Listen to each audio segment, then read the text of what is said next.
दुख दर्द भाव के सब मिटे, सतगुरु चरण नित से।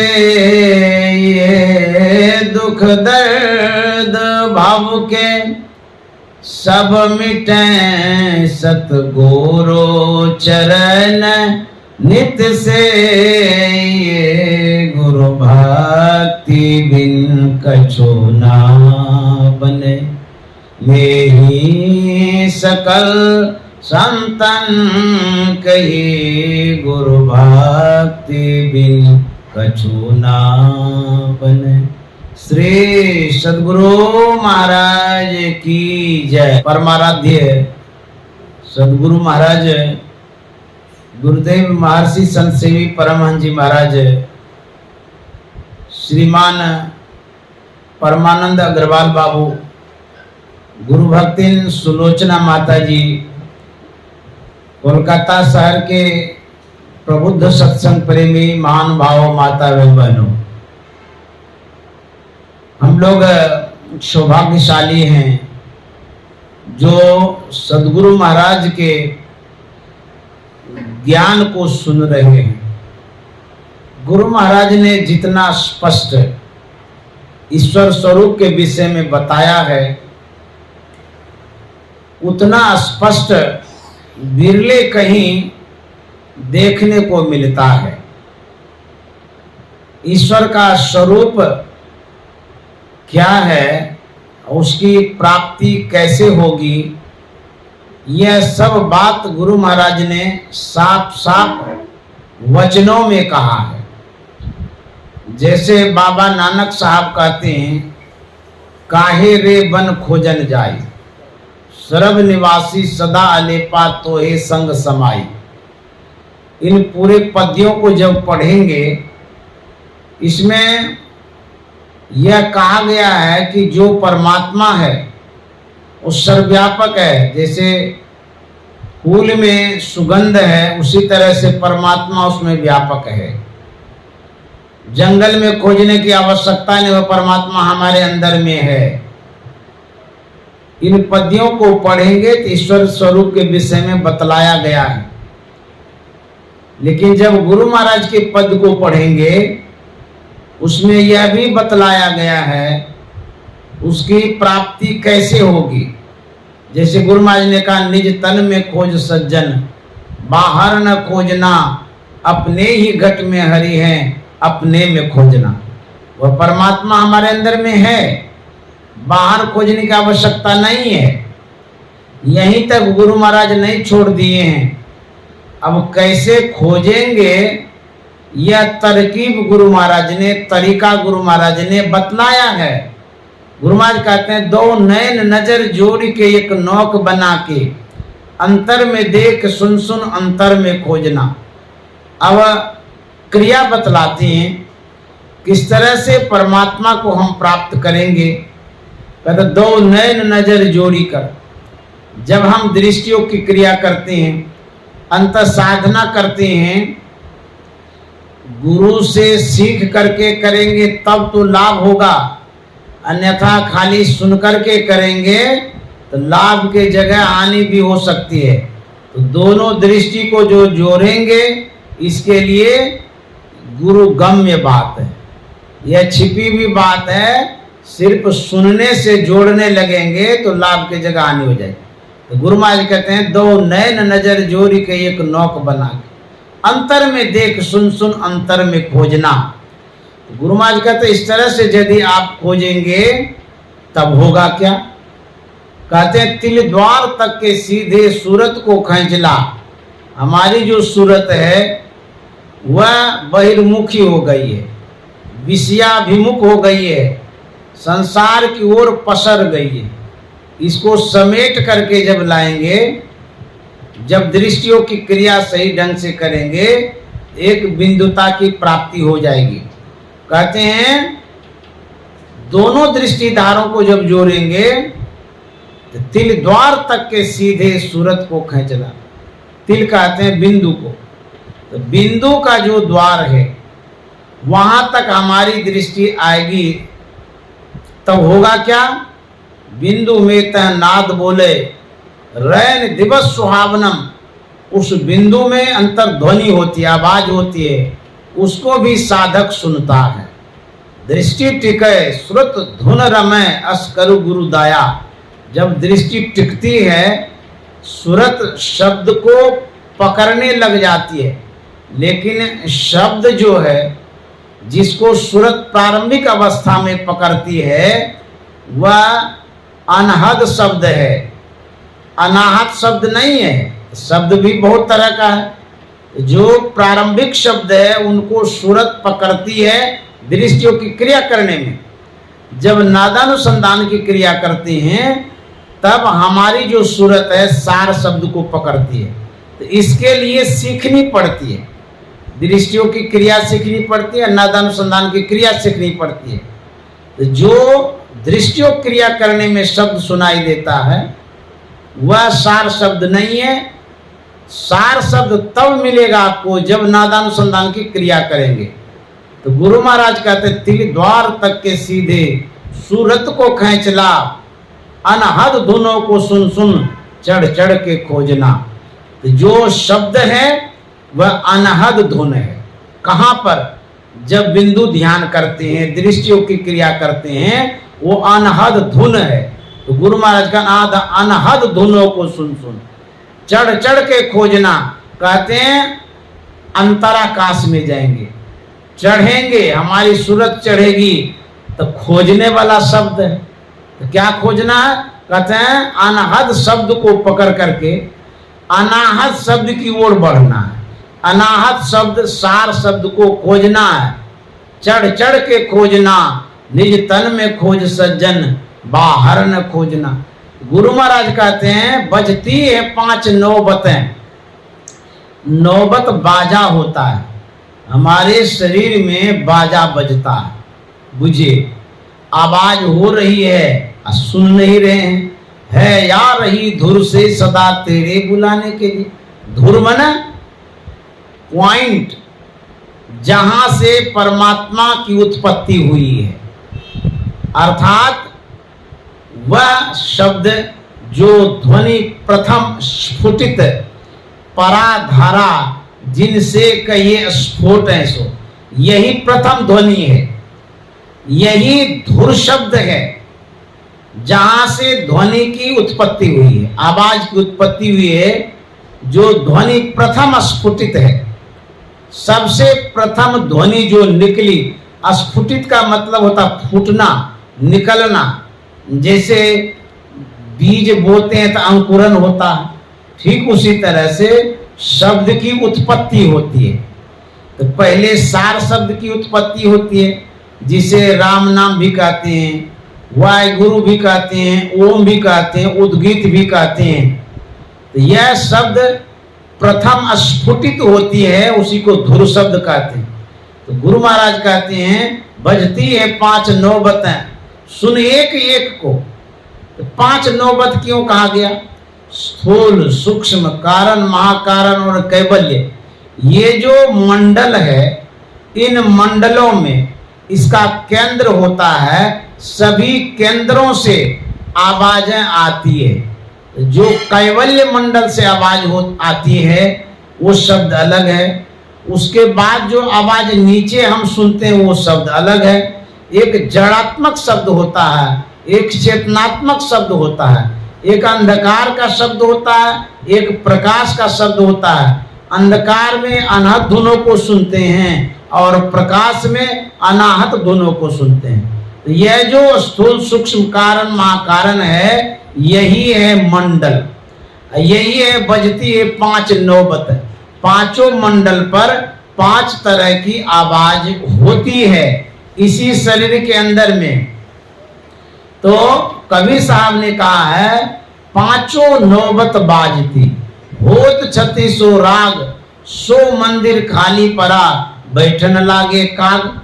आवाज हो रही है शरीर में, लेकिन हम सुन नहीं पाते हैं। एक दिन शरीर छूट जाता है, इस पर कौवा बैठता है, गीदड़ बैठता है और चिड़िया चुनमुन इस पर बैठ जाती है। यह शरीर है तो बड़ा कीमती, इस शरीर के अंदर में तो है लाल हीरा, लेकिन साधना के बिना यह हो गया है जीरा। तो जब तक साधना नहीं करेंगे अंतर के शब्द को नहीं पकड़ पाएंगे। इसलिए उन शब्दों को पकड़ने के लिए सदयुक्ति की आवश्यकता है। तो गुरु महाराज कितना स्पष्ट कहते हैं, साफ सुथरा कहते हैं ईश्वर प्राप्ति के विषय में। और आगे क्या कहते हैं, पंचम बजे धुरघर से जहां आप विराजे। कहते हैं धुरघर से, जो पहले मैंने बताया वही धुरघर है, वहां से आवाजें आती है। जहां आप विराजे, आप विराजने का मतलब है जहां परमात्मा रहते हैं, ईश्वर की जहां प्राप्ति होती है। लेकिन गुरु महाराज कहते हैं गुरु की कृपा से मैं ही तय पहुंच खोजना। लेकिन क्या लगा जी, जब तक गुरु की कृपा नहीं होगी तब तक उस धुर शब्द को नहीं सुन सकते हैं। गुरु की कृपा जरूरी है, गुरु की आवश्यकता है, गुरु का ज्ञान जरूरी है। बिन दया संतन की मेही, जान ना इस राह को, हुआ नहीं होता नहीं और होनहारा है नहीं। साफ साफ गुरु महाराज कहते हैं कि जब तक संत की दया नहीं होगी, सदगुरु की कृपा नहीं होगी, तब तक ये होने वाला नहीं है। कोई मनमुखी आदमी ईश्वर को नहीं प्राप्त कर सकता है। तब जो गुरुमुखी आदमी होगा, जो गुरु ज्ञानी होंगे, वही इस परमात्मा को, प्रभु को प्राप्त कर सकते हैं। तो परमात्मा को खोजने के लिए बाहर जाने की आवश्यकता नहीं है। क्यों भटकता फिर रहा तू ए तला से यार में, रास्ता सहरग में है दिलवर पे जाने के लिए। परमात्मा को खोजने के लिए हम संसार में भटक रहे हैं। कहते हुआ रास्ता तो अंदर में ही है। कोई दौड़े द्वारिका, कोई काशी जाए, कोई मथुरा को चले, साहब घट ही माई। सब घट में गोविंद है, संगी रहे हरिपास, लेकिन कस्तूरी मृग में बसे, सूंघत डोले घास। हमारे अंदर में वह परमात्मा है, लेकिन हम ढूंढते बाहर में। परमात्मा आखिर है तो कैसा है? वैसे कहा गया अलख अपार अगम अगोचरी, नातिसु काल न कर्मा, जाति अजाति अजोनी संभव, नातिसु भाव न भरमा, साचे सचिया बिटहु कुर्बान, नातिसु रूप बरन नहीं रेखिया, साचे शब्द निशान। बाबा नानक कहते हैं अलख, अर्थात आंख से दिखाई नहीं देता है। मैं मानता हूं आंख से दिखाई नहीं देता, लेकिन है कैसा? यह स्पष्ट तो बात नहीं हुई। वह परमात्मा आंख से दिखाई नहीं देता है, लेकिन वह परमात्मा है कैसा? हमारे गुरु महाराज ने साफ साफ कहा है वह परमात्मा ज्योति और शब्द स्वरूप है। अब देखिए, परमात्मा का जो स्वरूप है वह ज्योति और शब्द स्वरूप है। जिस परमात्मा को हम आंखों से देखते हैं, इंद्रियों से ग्रहण करते हैं, वह परमात्मा नहीं है। हम लोग वेद में सुने हैं ईश्वर को प्रत्यक्ष करने की चेष्टा करना। इंद्रियों के द्वारा जो ईश्वर को प्रत्यक्ष करने की चेष्टा करते हैं, वेद भगवान कहते हैं वह खेल करता है, यह एक तमाशा करता है, क्योंकि वह परमात्मा इंद्रियातीत है, इंद्रियों से पकड़ने में वाला नहीं है। तो वह परमात्मा ज्योति और शब्द है। यदि आप ज्योति और शब्द की प्राप्ति करते हैं तो परमात्मा की प्राप्ति होगी। वह ज्योति हमारे अंदर में है, वह शब्द हमारे अंदर में है, और हम ज्योति और शब्द स्वरूप हैं। हम जो जीवात्मा हैं, इसका स्वरूप कैसा है? कहते ईश्वर अंश जीव अविनाशी, चेतन अमल सहज सुख राशि। यह जीवात्मा चेतन है, सहज सुख की राशि है। आपुन ही को खोज मिले जब राम से नहीं। जब अपने आप को खोजेंगे तब परमात्मा की प्राप्ति होगी। यदि अपने आप का ज्ञान नहीं होगा तो परमात्मा का भी ज्ञान नहीं होगा। इसलिए आत्मज्ञान की आवश्यकता है। तो आत्मज्ञान के लिए अंतर ध्यान की आवश्यकता है। अंतर ज्ञान की आवश्यकता है, अंतर प्रवेश करने की आवश्यकता है। गुरु युक्ति लेकर के आत्म तत्व की प्राप्ति कर सकते हैं, अन्यथा गुरु युक्ति के बिना कहा गया है सब दुर्लभ है। दुर्लभो विषय त्यागो दुर्लभम तत्व दर्शनम दुर्लभा सहजावस्था सद्गुरु करणम बिना। कहते हैं विषय का त्याग दुर्लभ है। कहते हैं दुर्लभो विषय त्यागो दुर्लभम तत्व दर्शनम। तत्व दर्शन, ब्रह्म दर्शन, परमात्मा दर्शन दुर्लभ है। दुर्लभा सहजावस्था, सहज समाधि की अवस्था भी दुर्लभ है। किनके लिए दुर्लभ है? जो गुरु वाक्य को ग्रहण नहीं किया है, जिनके पास गुरु ज्ञान नहीं है। यदि गुरु ज्ञान ले लेते हैं, गुरु वाक्य यदि आपको प्राप्त हो जाता है, कहते हैं गुरु वाक्य न लभ्यते, उसके लिए सुलभ हो जाता है। और जिनके पास गुरु ज्ञान नहीं है उसके लिए दुर्लभ है। इसीलिए सुलभ यदि करना चाहते हैं, परमात्मा को प्राप्त करना चाहते हैं, तो गुरु ज्ञान की आवश्यकता है। तो अपने आत्मज्ञान को जब प्राप्त करेंगे तब परमात्मा का ज्ञान होगा। एक बार संत भगवंत हनुमंत भगवान श्री राम के पास गए। भगवान श्री राम से निवेदन किया, आग्रह किया, जिज्ञासा किया, प्रभु आपका जो निज दर्शन है उसे प्राप्त करने के लिए क्या करना होगा। जब भगवान से ही पूछ रहे हैं, भगवान तो सामने में ही है, फिर दर्शन की क्या आवश्यकता है। लेकिन हनुमान जी कहते हैं कि हे प्रभु, आपका जो अव्यक्त रूप है, अगोचर रूप है, इंद्रियातीत रूप है, उस दर्शन के लिए हमें क्या करना होगा। क्या शास्त्र अध्ययन करने से आप प्राप्त हो जाएंगे? धर्म के ग्रंथों को पढ़ने से, सुनने से आप प्राप्त हो जाएंगे? बहुत से शास्त्रों को सुनने से क्या आप प्राप्त होंगे? ये मुक्तिकोपनिषद की बात है। भगवान श्री राम ने क्या जवाब दिया? बहुशास्त्र कथा कंतारो मंथेन विरतेव किम अन्वेष्टव्यम प्रयत्नेन मारुति ज्योतिरांतरम।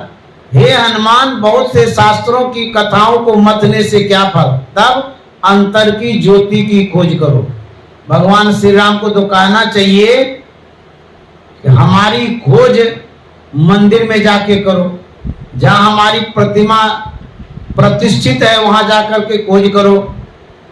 लेकिन ऐसा नहीं कह करके मुक्तिकोपनिषद के माध्यम से भगवान श्री राम कहते हैं, हे हनुमान, हे पवन सुत, बहुत से शास्त्रों की कथाओं को मथने से क्या फल, अंतर की ज्योति की खोज करो।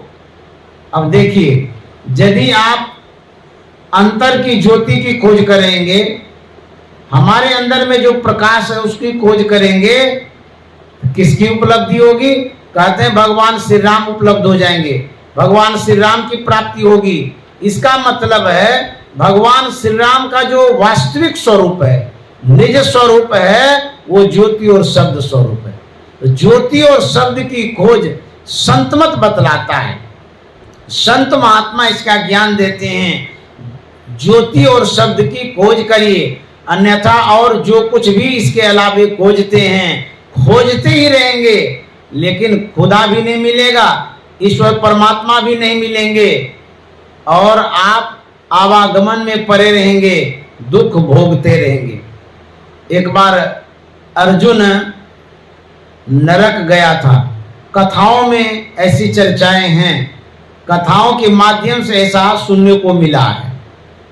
नरक वासियों से अर्जुन भगवान श्री कृष्ण के विषय में कहते हैं, उनकी शिकायत करते हैं कि देखिए ना, हम सब दिन भगवान श्री कृष्ण के छत्र छाया में रहे, उनके आज्ञा का पालन करते रहे, उन्होंने जो जो कहा सब कुछ किया, लेकिन आज हम नरक में पड़े हैं।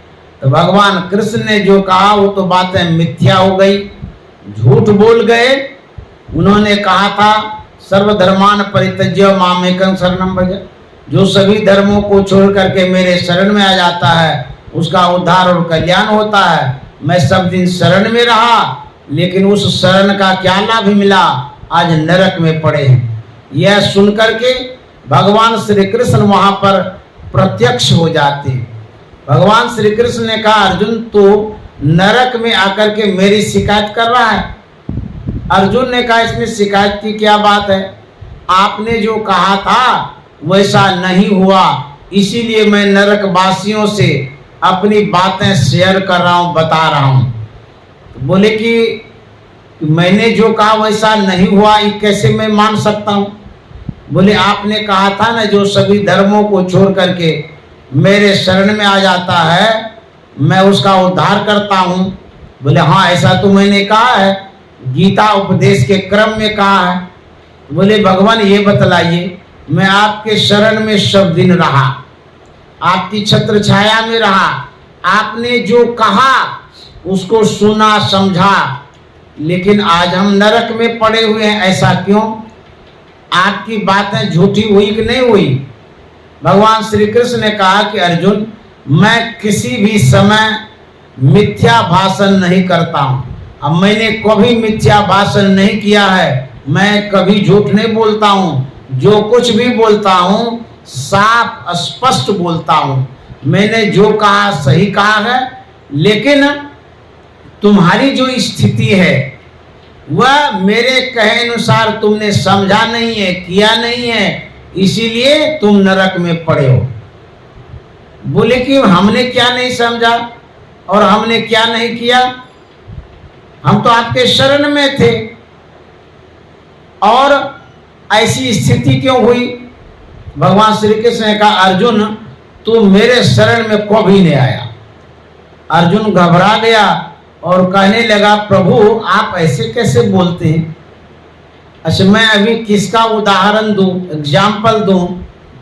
कोई व्यक्ति तो अभी है नहीं। महाभारत के समय आपके साथ में था, आप मेरे साथ थे, जब जब विपत्ति पड़ी तब तब मेरे साथ आप थे, मैं आपके साथ था। और कहते हैं कि मेरे शरण में तुम अभी भी नहीं है और उस समय भी नहीं था। भगवान ऐसा क्यों बोलते हैं आप? बोले मैं सही कहता हूं। बोले अच्छा छोड़ दीजिए उन बातों को, जो बात बीत गई। अभी आप मेरे पास हैं, मैं आपके पास हूं, आपके शरण में हूं या नहीं हूं? भगवान श्री कृष्ण ने कहा, अर्जुन अभी भी तुम मेरे शरण में नहीं। अर्जुन का तो माथा चकरा गया, ये कैसी बात है, भगवान सामने में हैं, हम भी उनके सामने में हैं, अभी भी शरण में कहते नहीं है, तो ये कैसी बात है? अर्जुन ने कहा, प्रभु आप क्या कह रहे हैं, हमको समझ में नहीं आता है। भगवान कृष्ण ने कहा, मैं सही कहता हूं, तो अभी भी मेरे शरण में नहीं है। अर्जुन ने कहा, आपका शरण कैसा होता है? कौन सा शरण है? जिस शरण में जाने से कल्याण होता है। भगवान श्री कृष्ण ने कहा, अर्जुन मेरा जो रूप है, जो आत्म तत्व है, मेरा जो निज स्वरूप है, मैं जिस रूप में हूं उस रूप का तुम दर्शन नहीं कर पा रहे हो, उस रूप के शरण में नहीं हो। तब बोले तुम मेरे शरीर के शरण में हो। मेरा जो अव्यक्त रूप है, अगोचर रूप है, चिदानंदमय रूप है, उस रूप को तुमने आज तक देखा नहीं है, उस रूप के शरण में नहीं गया है, मेरे शरीर के शरण में है, मेरी जो इंद्रियां उनके शरण में तू है। बोले भगवान इस तरह से मैंने स्पष्ट समझा ही नहीं। तो भगवान कृष्ण ने कहा, यदि तुमने नहीं समझा तो मेरी क्या गलती है, मैंने तो सब कुछ समझाया, इसीलिए तुम्हारी ये दुर्दशा है। तो बोले कि आपका जो शरण है, उस शरण को ग्रहण करने के लिए क्या करना होगा? उस शरण को ग्रहण करने के लिए साधना की आवश्यकता होती है, सूझबूझ की आवश्यकता होती है, शिक्षा दीक्षा की आवश्यकता होती है। सिर्फ श्रवण ज्ञान से काम नहीं चलेगा। तब कहे अनुसार ध्यान करेंगे, ध्यान के द्वारा अंतर में जो मेरा रूप प्रकाश स्वरूप है, जो शब्द स्वरूप है, उन रूपों का जब दर्शन करोगे तो वह मेरा निज स्वरूप है, वास्तविक रूप है, तब जाकर के मोक्ष और मुक्ति मिलेगी। वैसे व्यक्ति कभी नरक में नहीं जाते हैं। तब अर्जुन की आंखें खुली और वो होश में आते हैं कि बाप रे बाप, भगवान का शरण ये है, हम तो सब दिन बहिर्मुखी रहे, बाह्य पूजा में रहे, सगुन पूजा में ही लटके रहे और भटके रहे, अटके रहे। जगत में विख्यात संत हुए हैं गोस्वामी तुलसीदास जी महाराज।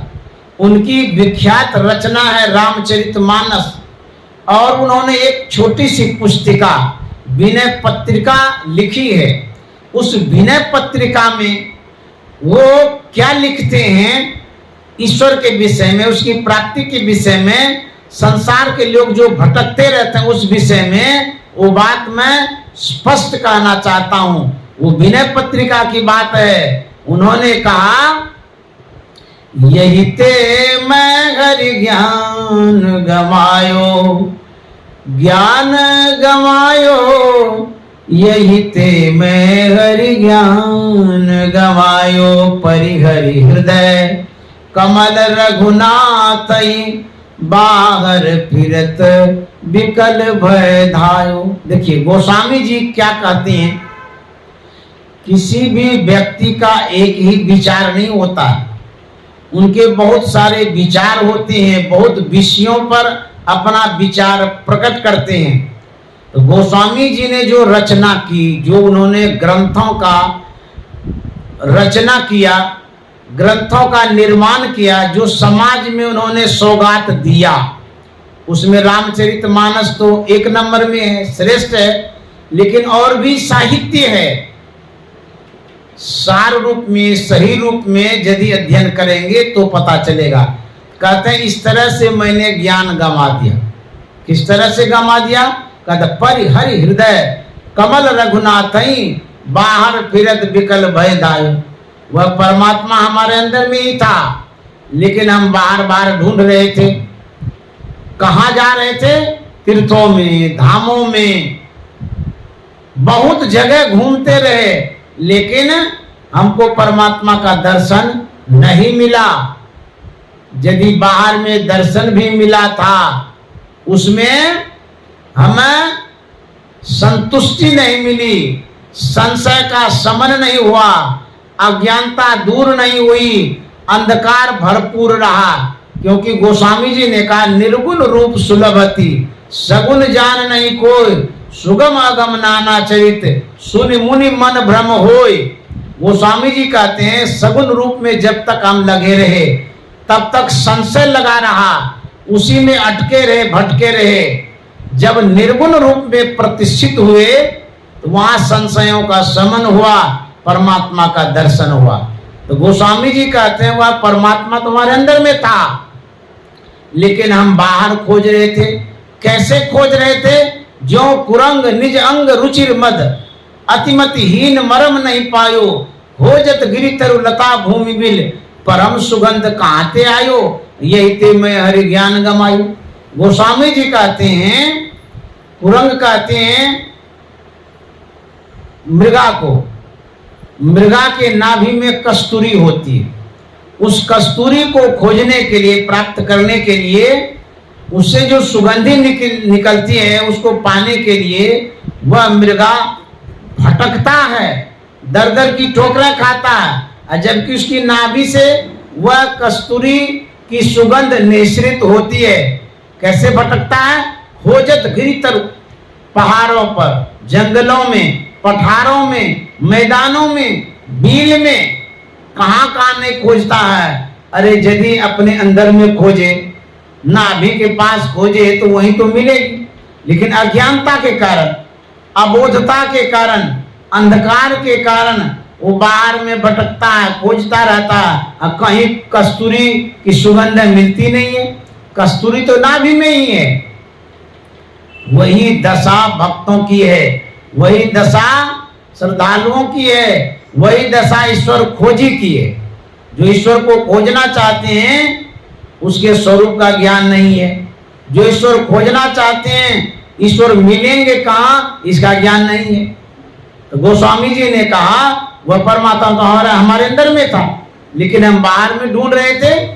और कहते हैं ज्यों सर विमल वारी परिपूरन, ऊपर कछु से बार तृण छायो, जारत यो ताहि तजियो सठ, चाहत यही विधि तृषा बिजायो, यही ते में हरि ज्ञान गमायो।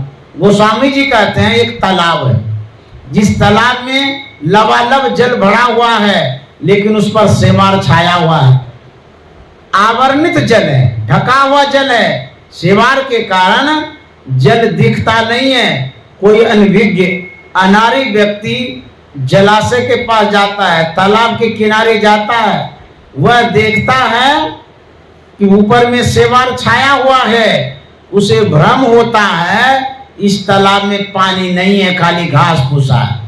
वह प्यासा वहां से लौटता है और प्यासे मरता है।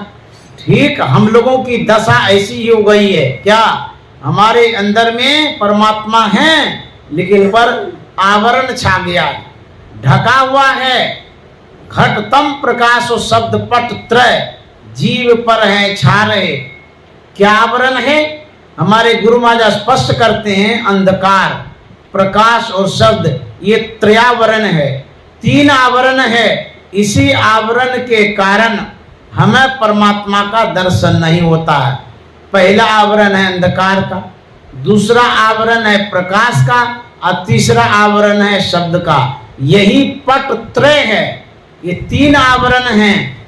तो क्या करें जो इन 3 आवरणों से ऊपर उठें, परमात्मा का दर्शन करें? इसके लिए गुरु महाराज ने साफ साफ शब्दों में कहा, कर दृष्टि और ध्वनि योग साधन। दृष्टि योग और नादानुसंधान जब करेंगे तब क्या होगा? कहता इनके हटे माया हटेगी। तो जब 3 आवरण अंधकार, प्रकाश और शब्द का आवरण हटेगा तो कहते माया हटेगी। तब क्या होगा? प्रभु से होगी एकता, तब परमात्मा से मिलाप होगा, भेंट होगी, एकता हो जाएगी, फिर द्वैतता नहीं कुछ रहेगी। असमनन दृढ़ चाहिए। इस तरह से यदि हम लोग करेंगे तब जाके परमात्मा की प्राप्ति होगी। तो वही गोस्वामी तुलसीदास जी महाराज कहते हैं, लोग ऐसे ही भटकते रहते हैं। उपनिषद में जो कहा गया है, उत्तिष्ठत जाग्रत प्राप्य वारा निबोधत सुरस्य धारा निशिता दुरुतया दुर्गम पतस्तत कवियो बदंती। अरे अविद्याग्रस्त लोगों उठो, अज्ञान निद्रा से ऊपर उठो, ज्ञान की प्राप्ति के लिए महापुरुषों के समीप जाओ। जब तक अज्ञानता से ऊपर नहीं उठेंगे, जब तक ज्ञान नहीं होगा, तब तक परमात्मा की प्राप्ति नहीं होगी, उपलब्धि नहीं होगी। ज्ञान प्राप्ति के लिए कहाँ जाए? कहते हैं बिनु सत्संग विवेक न होई, राम कृपा बिनु सुलभ न सोई। जो संतों का संग है, जो सत्संग है, वहां जाना होगा, सही सत्संग में जाना होगा, मूल सत्संग में जाना होगा। जिन सत्संगों से संशयों का शमन होगा।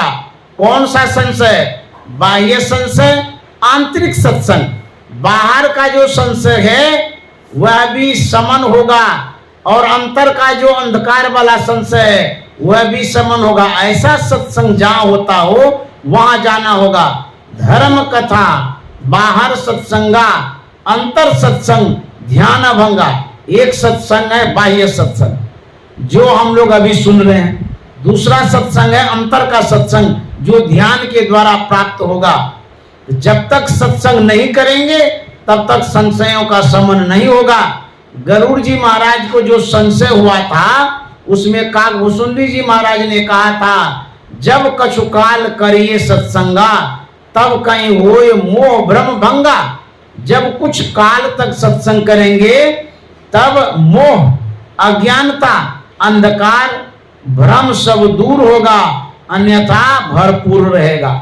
इसलिए कुछ काल तक सत्संग करना है, बाह्य सत्संग और अंतर सत्संग। लेकिन हमारी स्थिति क्या है? जो बहिर्मुखी है उनकी क्या स्थिति है? जो बाहर ही भटकता उनकी क्या स्थिति है? गोस्वामी जी कहते हैं, व्यापित त्रिविध ताप तन दारुण, तापर दुसह दरिद्र सतायो, अपने धाम नाम सुर तरुतजी, विषय बबूर बाग उरलायो, ये ते में हरि ज्ञान गमायो। गोस्वामी जी कहते हैं हमारे अंदर में व्याप्त है, प्रभाव डालता है। क्या व्याप्त है? कहते हैं त्रिविध ताप। त्रिविध माने 3, और ताप माने होता है दुख, कष्ट, कलह, कल्पना, संकट, आपदा, समस्याएं। ये ताप है, दैहिक दैविक भौतिक तापा, ये भी गोस्वामी जी ने कहा है। तो जो ताप है, संताप है, कहते हैं 3 तरह का, दैहिक दैविक भौतिक तापा। और ऊपर से क्या ताप है, कहते हैं व्यापित त्रिविध तापतन दारुण, तापर दूसरा दरिद्र सताई। इन ताप के ऊपर जो प्रभाव डालता है वह कौन सा ताप है, कहते हैं दरिद्रता का। तापर दूसरा दरिद्र सतायु, कैसी दरिद्रता है, दूसरा दरिद्रता, दूसरा कहते हैं जो सह नहीं पा रहे, ऐसी दरिद्रता। जैसे एक अन्न की दरिद्रता होती है, वस्त्र की दरिद्रता होती है, आवास की दरिद्रता होती है, भौतिक दरिद्रता होती है, सांसारिक दरिद्रता होती है। दूसरी दरिद्रता क्या है, गोस्वामी जी कहते हैं एक होती है अज्ञानता की दरिद्रता। जो अज्ञानता छा गई है, ज्ञान का अभाव हो गया है, तो ज्ञान के अभाव में हम दरिद्र हो गए। खाली पेट भरने वाला दरिद्रता में हम लोग लगे रहते हैं, उसी में जीवन पर्यंत लगे रहते हैं, सुबह से शाम तक, जीवन से मरण तक सिर्फ भौतिक दरिद्रता को दूर करने का प्रयत्न करते हैं। ज्ञान के दृष्टि से यदि देखेंगे, संत की दृष्टि से यदि देखेंगे, इस संसार में सबसे बड़ा दरिद्र वही है जिनके पास ज्ञान नहीं है। जो अज्ञानी है, तुलसीदास जी महाराज का तापर दूसरा दरिद्र सतायो, ये दरिद्रता ज्ञान का अभाव है। अंधकार में पड़ा हुआ आदमी दरिद्र है, अज्ञान में पड़ा हुआ आदमी दरिद्र है। जिसके पास ज्ञान है वो अमीर है। तो ज्ञान कहाँ मिलेगा, सत्संग। ज्ञान कहाँ मिलेगा, संत के शरण में। तो तुलसीदास जी महाराज का था, एक तो ताप है, संताप है, और दूसरा दरिद्रता छा गई है। इस संताप से, दुख दरिद्रता से दूर होने का लोग प्रयत्न करता है। गोस्वामी जी कहते हैं बड़ी विडंबना है। प्रयत्न किस तरह से करता है, अपने धाम नाम सुर तरु तजी। देखिए गोस्वामी जी कहते हैं बड़ी विडंबना लोगों की है। हमारे अंदर में कल्प वृक्ष रूपी वह संताप दूर करने का एक साधन है, नाम रूपी कल्प वृक्ष है, लेकिन वहां नहीं जाते हैं। अंदर में है कल्प वृक्ष, अपने धाम मतलब शरीर रूपी घर में, शरीर रूपी धाम में नाम रूपी कल्प वृक्ष है। वहां पर सारी दरिद्रता दूर होगी, अज्ञानता दूर होगी। लेकिन वहां नहीं जा करके कहाँ खोजते हैं, विषय बबूर बाग उड़ लायो, विषय रूपी बगीचे में जाते हैं, विषय रूपी गाछ के पास जाते हैं। कौन सा गाछ है, कहते बबूर का गाछ। विषय रूपी बबूर गाछ के पास जो जाते हैं, बबूल गाछ में तो खाली कांटा होता है, तो विषय में क्या है, विष है, कांटा है, दुख देने वाला है, वहीं पर आप जाते रहते हैं। यही विडंबना है। तुलसीदास जी महाराज कहते हैं यही अज्ञानता है। लोगों को खोजना चाहिए अंदर में, वो खोजते हैं बाहर में। नाम रूपी कल्प वृक्ष है अपने अंदर में, वही कल्प वृक्ष आपके दुख और दरिद्रता को, संकट को, समस्या को दूर कर सकते हैं। दादू सृजनहार के केते नाम अनंत, चितावयो लीजिए साधु सुमरे संत। बहुत तरह का नाम है, हरि के 1000 नाम, लेकिन कौन सा नाम लेंगे, जो संत सदगुरु सुझाते हैं, बताते हैं, समझाते हैं, उस नाम को लेंगे, तब दरिद्रता दूर होगी, परमात्मा मिलेंगे, अन्यथा ऐसे ही भटकते रहेंगे। दादू दयाल जी महाराज की बड़ी अच्छी वाणी है, नाम की महिमा के विषय में उन्होंने कहा है। ये वाणी सत्संग योग में है। क्या कहते हैं, नाम कितना प्रभावशाली है, उसकी क्या विशेषता है, उस विषय में दादू साहब की वाणी है। क्या है, नाओ रे नाओ रे नाओ रे सकल शिरोमणि नाओ रे, मैं बलिहारी जाऊं रे। ऐसे नाम पर मैं अपने आप को समर्पित करता हूं, मैं उनका गुणगान करता हूं। गुरु महाराज ने बड़ी बलिहारी कहा है, तो दादू साहब कहते मैं नाम की बलिहारी जाता हूं। देखिए नाम की कितनी बड़ी महिमा है। नाव मना नाम, नाव रे नाव रे नाव रे, सकल शिरोमणि नाव रे, मैं बलिहारी जाऊं रे। आखिर ये नाम करता क्या है? जो जो दादू साहब कहते हैं, कहा रे करता क्या है? अरे दूतर तारे पार उतारे और नरक निवारे नाव रे, दूतर तारे पार उतारे नरक निवारे नाव रे, नाव रे नाव रे नाव रे, सकल शिरोमणि नाव रे, मैं बलिहारी जाऊं रे। दादू साहब कहते हैं दूतर तारे, दूतर का मतलब दुस्तर, दुस्तर भव निधि के माही, खेवटिया गुरुदेव जी, भक्ति नाव में ले चढ़ाई, पार करे भव खेव जी। ये भव सागर जो है यही दुस्तर है।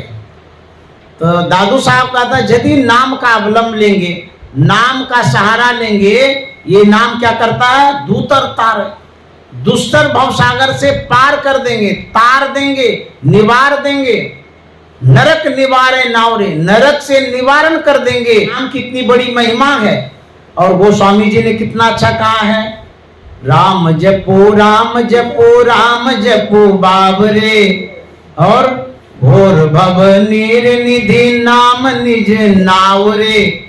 देखिए गोस्वामी जी कहते हैं, अरे बाबरे, अरे पगले, नाम ले लो। किसका? भगवान का। किस भगवान का?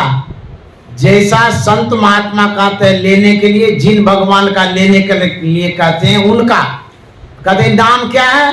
कहते हैं निज नाव है। अपनी नाव हो तो जब मन तब पार हो जाएंगे। अब पराये की नाव होगी तो उससे पार होना बड़ा मुश्किल है। मन होगा तो पार करेगा, नहीं होगा तो नहीं करेगा। तो नाम जो है ये निज नाव है, अपनी नाव है।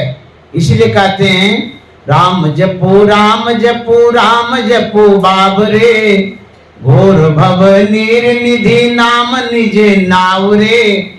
ये नाम की महिमा है।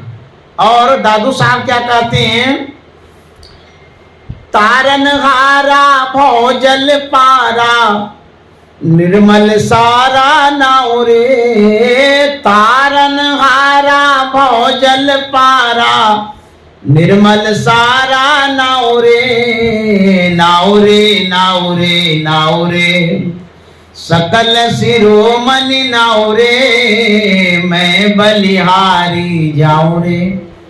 आप दुख से छूटने का उपाय करते हैं, कहां कहां नहीं भटकते हैं? पंडित के पास, पुजारी के पास, वैद्य के पास, तीर्थों में, धामों में, कहां नहीं जाते हैं? दादू साहब कहते थे तारने वाला तो नाम है, नाम के शरण में क्यों नहीं जाते हो? तारन हारा भोजल पारा, निर्मल सारा नाव रे। कहता नाम जो है बड़ा पवित्र है, निर्मल है, तारने वाला है। और इसकी विशेषता दादू साहब बतलाते हैं, सब सुख दाता अमृत राता, दादू माता नाव रे, सब सुख दाता अमृत राता, दादू माता नाव रे, नाव रे नाव रे नाव रे, सकल शिरोमणि नाव रे, मैं बलिहारी जाऊं रे। देखिए दादू साहब कहते हैं सब सुख दाता। इस बात को लोग समझे तब तो आप सुखे न चाहते हैं। और सब सुख देने वाला नाम है, लेकिन उसके शरण में जाते नहीं, नाम को सही से समझते नहीं है, नाम की आराधना करते नहीं है, खाली बाह्य आराधना करते हैं, रूप की खाली आराधना करते हैं, सगुन की आराधना करते हैं, बाह्य आराधना में ही लगे रहते हैं। तो दादू साहब कहते हैं यदि आपको सुख चाहिए, सब सुख दाता। सब सुख का मतलब होता है लौकिक पारलौकिक। सब सुख का मतलब तो जो आप चाहते हैं वैसा सुख मिलेगा नाम से। अमृत राता कहते हैं अमृत पान कराने वाला नाम है, दादू माता नाव। अब दादू दयाल जी महाराज कहते हैं ये नाम जो है माँ के समान। माँ क्या करती है? अपने बच्चों को बड़े ख्याल से पोसती है, पालती है, निगरानी रखती है, सब सुख सुविधा माता प्रदान करती है अपने संतान की। उसी तरह से नाम जो है वो माता के समान। कहते सब सुख दाता अमृत दाता दादू माता नावरे।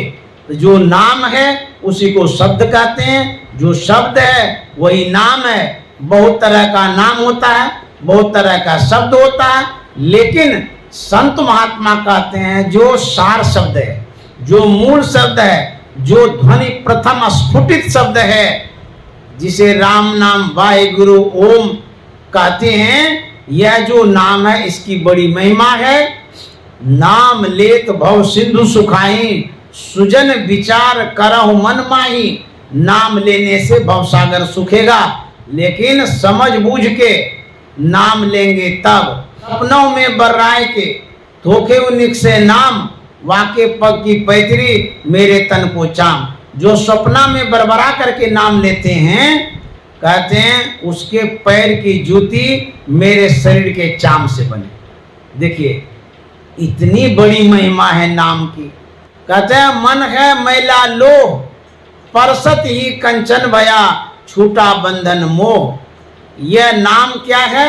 कहते हैं पारसमणि पत्थर के समान है और मन लोहे के समान है। यदि इस शब्द से नाम से मन का संपर्क हो जाए, जुड़ाव हो जाए, ये सोना बन जाएगा। तो सोना यदि बनाना चाहते हैं तो सत्संग में आइए, यदि अपने आप को बांस का टोना बनाना चाहते हैं तो संसार में जाइए। इन्हीं शब्दों के साथ वाणी में विराम। आप लोगों को बहुत बहुत साधुवाद। मैं विशेष रूप से आदरणीय परमानंद बाबू को प्रणाम करता हूं, क्योंकि इन्होंने मेरे जैसे साधारण महात्मा को अपने आवास पर स्थान दिया, बुलाया, आश्रय दिया। मैं इन्हें नमन करता हूं। श्री सद्गुरु महाराज की जय।